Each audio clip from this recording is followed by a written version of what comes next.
약대 선배가 들려주는 이야기. 안녕하세요. 유니판관계 약대가자의 유니쌤입니다.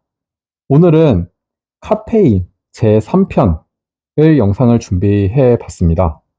영상을 시청하기에 앞서 구독, 좋아요, 알림 설정 부탁드릴게요.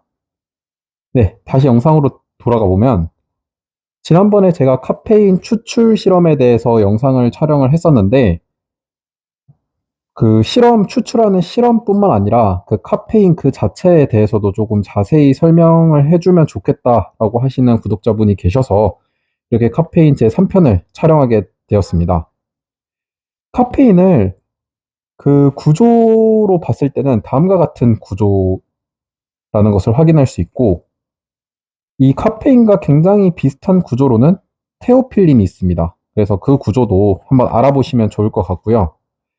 카페인의 양리작용을 보시면 여러분들 그냥 상식으로도 알고 계시죠?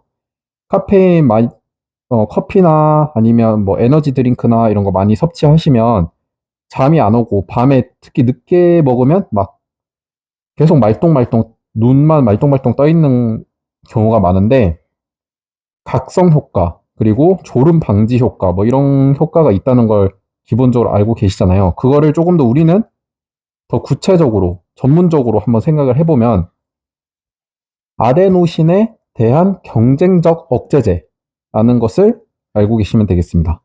그래서 전문적으로 생각해보자 해서 두 가지의 조금 새로운 우리만의 단어를 좀 배우게 되는데요. 하나는 아데노신이고 하나는 경쟁적 억제제가 되겠습니다.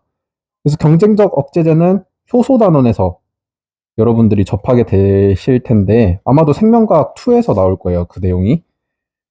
그래서 졸음을 일으키는 아데노신 수용체의 작용을 방해하고 그것은 도파민을 분비하게 함으로써 각성 효과를 나타낸다.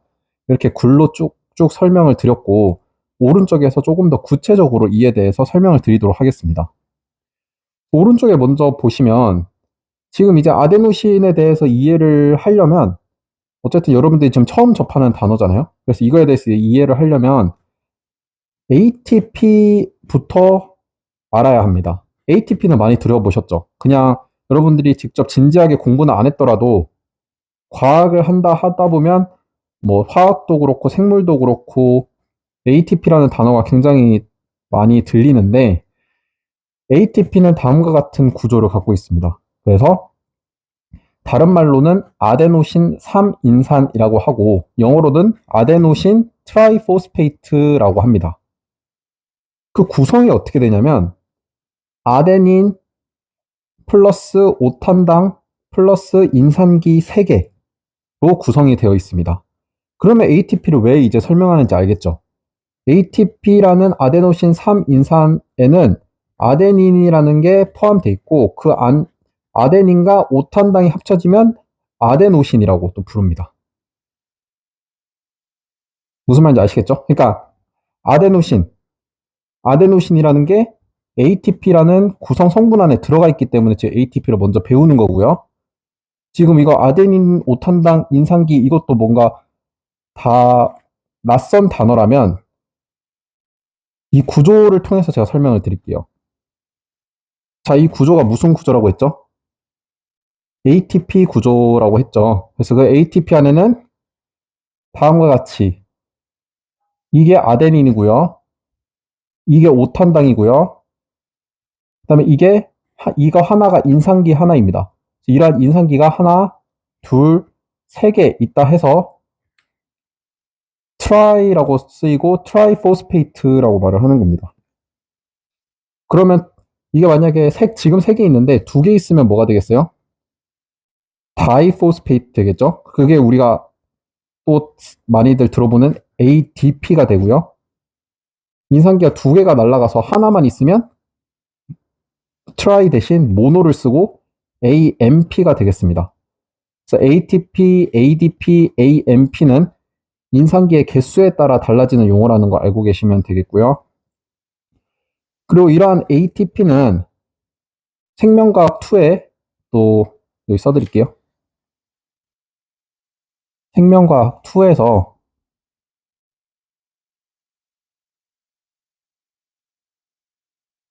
세포호흡 단원에서 배우는 내용입니다. 그래서 뭐 세특 쓰시는 분들은 이쪽 세포호흡 관련해서 또 카페인이랑도 연결할 수 있다는 거 알 수 있겠고요. 그리고 지금 ATP 안에 ATP의 구성 성분 중에 아데닌과 오탄당이 합쳐지면 아데노신이 된다는 거 아까 말씀드렸죠. 그러면 우리가 일상생활을 하다 보면 에너지를 쓰겠죠. 그냥 가만히 생각만 해도 사실 뇌에서 활동을 하기 때문에 ATP를 계속 에너지를 쓰게 되잖아요. 근데 우리가 뇌만 쓰는 게 아니라 뭐 걸어 다니고 막 하다 보면 ATP를 막 쓰다 보면 우리가 쓴다는 것은 소모를 한다는 것은 분해가 된다는 겁니다. 그래서 ATP가 분해가 되면 다음과 같은 기존의 구성 성분 중에 뭐 인산기가 날아가고 아데노신이 만들어지거든요. 아데노신이 많이 만들어지면 아데노신 수용체에 아데노신이 결합을 합니다. 그리고 그러한 아데노신 수용체에는 A1R이랑 A2AR, A2BR, A3R 이렇게 네 종류가 있습니다. 수용체는 뭐라고 했죠? 수용체는 말 그대로 수용한다는 거죠. 무엇을? 아데노신을 수용하는 체, 바디라는 겁니다. 바디. 수용체. 그러면 아데노신이 열쇠가 되겠고 수용체는 자물쇠가 되겠죠? 그래서 이런 아데노신 수용체라는 자물쇠가 있으면 아데노신이 거기 결합해서 어떤 반응을 나타내는 거거든요. 그래서 특히 지금 우리가 배우고자 하는 이 아데노신이라는 거를 배울 때는 뇌에서 졸음을 유발하게 만드는 그 수용체는 특히 이 네 가지 중에 A2AR이라고 알고 계시면 되고요. 그래서 그러한 우리가 활동을 하면서 ATP를 막 쓰다 보면 아데노신이 만들어지고 그러한 아데노신이 뇌의 신경세포에 A2AR이라는 아데노신 수용체에 결합을 하면 졸음이 오게 됩니다. 근데 카페인이 아까 뭐라고 말씀드렸죠?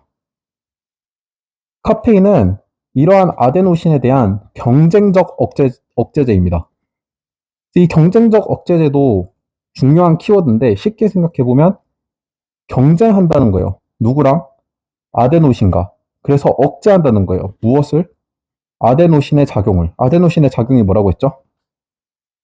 졸음이 오게 하는 작용을 경쟁적으로 억제한다는 거예요. 그러면 여기 그림을 보시면 아데노신이 여기 A2AR에 결합해서 졸음을 유발하는 거에 대해서 같은 수용체에 대해서 카페인이 너 대신 내가 들어갈래. 열쇠가 두 개인 거예요. 얘가 같이 끼어 들어가서 너 들어가지 마 해서 얘가 들어간 다음에 졸음을 유발하는 거를 못하게 하는 거죠. 그러면 이제 그림으로 봤을 때도 이해할 수 있으시겠죠? 카페인이 졸음을 억제하는 기전을요. 그리고 카페인에 대해서 또 하나 중요한 거 알고 계시면 좋을 것은 우리가 이거 뇌까지 먹어서 소화되고 흡수돼가지고 혈액을 타고 뇌까지 오게 되면은 우리 뇌라는 것은 다른 부분과 다르게 뭐 아무거나 받아들일 수는 없어요. 왜냐하면 뇌는 굉장히 중요한 부분이잖아요. 그래서 뇌의 혈관에는 이러한 장벽이 있습니다. 이게 BBB라는 혈뇌 장벽인데 다른 물질들이 막 마음대로 못 들어오게 이렇게 장벽이 하나 더 있는 거거든요. 근데 카페인은 이러한 장벽에 대해서 자유롭게 통과할 수 있습니다. 그러니까 뇌에서도 쉽게, 중추신경계에서도 쉽게 작용을 할 수 있다는 거는 이러한 특징을 갖고 있기 때문이라는 거 알고 계시면 되겠습니다. 네, 그래서 여기까지 1번 양리작용에 대해서 구체적으로 어떻게 이해하시면 되는지에 대해서 조금 자세히 설명을 드렸고요. 이제는 다시 또 조금 일반적인 내용으로 들어가면 식약처에서 지정한 카페인 1일 최대 섭취 권고량은 400mg입니다. 그리고 우리가 시중에서 볼 수 있는 핫식스 오리지널 한 캔은 60mg의 카페인을 포함하고 있고 우리가 일반적으로 마시는 커피 한 잔에는 60mg의 카페인이 또 포함되어 있습니다.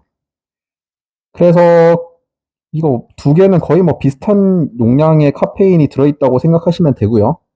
대신 뭐 핫식스에는 카페인 말고도 우리 바카스에 들어있는 뭐 타우린 이런 것도 같이 함유되어 있다는 거 알고 계시면 될 것 같고, 이걸 너무 많이 마시면 400mg보다 초과되면 뭐 다른 우리가 얻을 수 있는 이런 각성 효과보다는 다른 부작용이 나타날 수 있기 때문에 이 정도까지만 마셔주라라고 권고하고 있는 거고요. 이러한 카페인을 이 400mg보다 더 많이 마셨을 때는 사람마다 그 용량에 대한 차이는 있겠지만 보통은 속쓰림, 속쓰림이 왜 일어나냐면 카페인이 위장 점막을 자극해서 위산의 분비를 촉진시킵니다. 위산이 굉장히 pH가 낮잖아요. 그게 막 많이 분비가 되면 속이 쓰리겠죠. 그리고 가슴 두근거림, 마지막으로 수면장애, 이렇게 세 가지가 우리가 대표적인 카페인의 부작용으로 알고 계시면 될 것 같습니다. 그래서 뭐 이제 이게 카페인 3편으로 해가지고 지난번에 추출 실험뿐만 아니라 카페인 그 자체만으로 어떤 효과를 가지는지 여러분들 수준에서 가장 좀 쉽게 이해할 수 있게 영상을 구성해봤는데 너무 자세하게 들어가니까 잘 안 보시더라고요. 그래서 이 정도가 딱 좋을 것 같습니다. 이거 이상으로 조금 더 궁금하신 좀 깊은 내용이 있다면 또 댓글로 남겨주시면 제가 그 부분에 대해서 촬영을 해보도록 하겠습니다. 이상 영상 시청해주셔서 감사합니다.